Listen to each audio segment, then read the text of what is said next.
Assalamualaikum warahmatullahi wabarakatuh, para mahasiswa sekalian.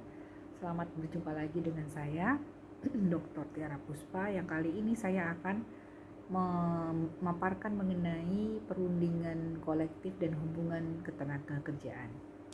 Baik, pokok bahasan ini nanti kita akan mengetahui sebenarnya apa sih arti penting dari serikat pekerja, fungsi dari serikat pekerja, perundingan kolektif itu apa, kunci keberhasilan dari perundingan, hubungan kerja dan perjanjian kerjasama. Baik,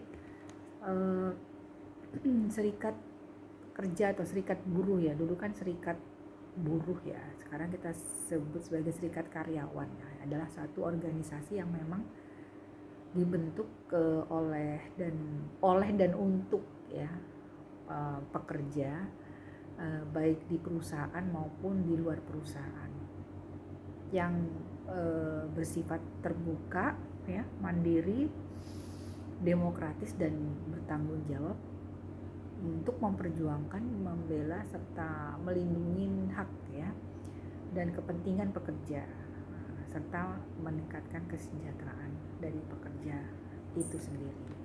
Nah, secara statistik kalau dilihat ya, kita mengetahui bahwa terjadi peningkatan yang signifikan terhadap jumlah angkatan kerja yang produktif mulai per 5 tahun terakhir ya, dari mulai 50 sampai naik ke 90 juta ya angkatan kerja. Nah, tiap tahun, jadi kalau kita bisa lihat dari sumber itu dari BPS ya, per Februari 2020, tiap tahun tuh rata-rata mengalami ya peningkatan 3,26 juta penduduk sebagai angkatan kerja yang cukup produktif, di mana pada tiap tahunnya gender laki-laki itu mengalami 0,017 ya rata-rata peningkatannya dibandingkan dengan peningkatan usia jumlah angkatan kerja produktif ya, yang wanita. Nah, terus apa sih sebenarnya arti penting dan tujuan ya pembentukan serikat pekerja itu untuk apa? Yang pertama adalah bahwa serikat pekerja itu dapat menjamin standar hidup, jadi menjamin dan jika mungkin meningkatkan standar hidup, status ekonomi dari anggotanya ya. Kemudian menjamin keamanan ya, meningkatkan dan jika mungkin menjamin keamanan individu dari ancaman-ancaman yang muncul gitu. Dan mempengaruhi kekuasaan ya, mempengaruhi hubungan kekuasaan dalam sistem sosial dengan cara yang mendukung. Apa artinya seperti ini? Jadi ketika kita bergabung jadi satu, itu kita memiliki power yang lebih kuat ya. Kekuatan itulah menjadi power ya untuk kita memberikan satu penekanan pada pihak lawan untuk mau mengikuti apa yang kita inginkan. Tinimbang kita hanya berdiri sendiri dan kita melawan pihak yang kuat, dalam hal itu pimpinan atau organisasi, untuk meloloskan keinginan kita. Lebih baik kita bersatu, maka ini memiliki satu power untuk lebih didengar dibandingkan kalau sendiri. Dan juga bisa meningkatkan kesejahteraan ya, meningkatkan kesejahteraan semua pihak yang bekerja ya, baik buruh ataupun bukan ya. Nah, menciptakan mekanisme ya untuk menolak penggunaan kebijakan yang subjektif dan sewenang-wenang seperti itu. Nah, menurut fungsi serikat buruh atau pekerja per tahun 2000, Undang-Undang Nomor 21 tahun 2000 menyatakan adalah fungsinya serikat pekerja itu ya untuk menyelesaikan perselisihan industrial antara siapa ya, antara bisa bekerja dengan pemilik perusahaan, jadi ada tengah-tengah ya. Terus membuat perjanjian kerjasama ya kan, mewakili pekerja di dewan atau lembaga terkait perburuhan ya, memelihara hak dan kepentingan anggota. Nah, ini adalah fungsi dari serikat pekerja.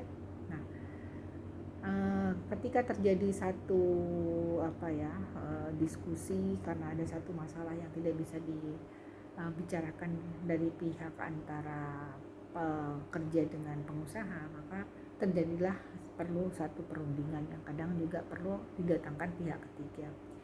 Nah, perundingan kolektif itu adalah perundingan antara pengusaha dan karyawan mengenai kondisi kerja ya, dan apa syarat-syarat ketenagakerjaan dengan sasaran untuk mencapai tentunya kesepakatan antara dua belah pihak.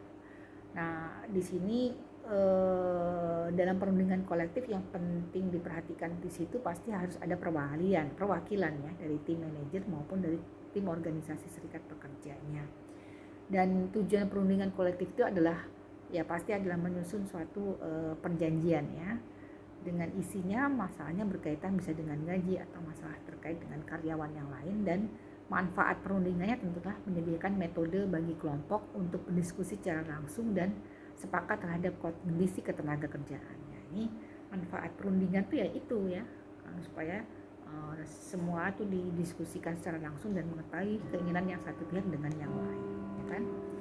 Nah, kunci keberhasilan dari satu perundingan adalah bahwa harus kebebasan pengakuan pengusaha terhadap serikat buruh. Nah, jadi gini,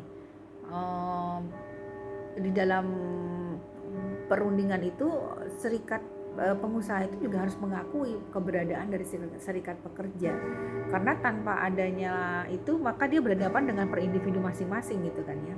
Dan harus ada itikat baik dari setiap orang yang melakukan negosiasi itu, artinya tidak ingin mencelakai atau tidak ingin punya untung sendiri, karena sebenarnya sama-sama antara pekerja dan pengusaha itu adalah sama-sama pihak yang punya kepentingan yang bersama gitu ya untuk tujuan perusahaan ya, dan saling menghormati juga antara yang satu dengan yang lain, serta sistem perundang-undangan yang mendukung.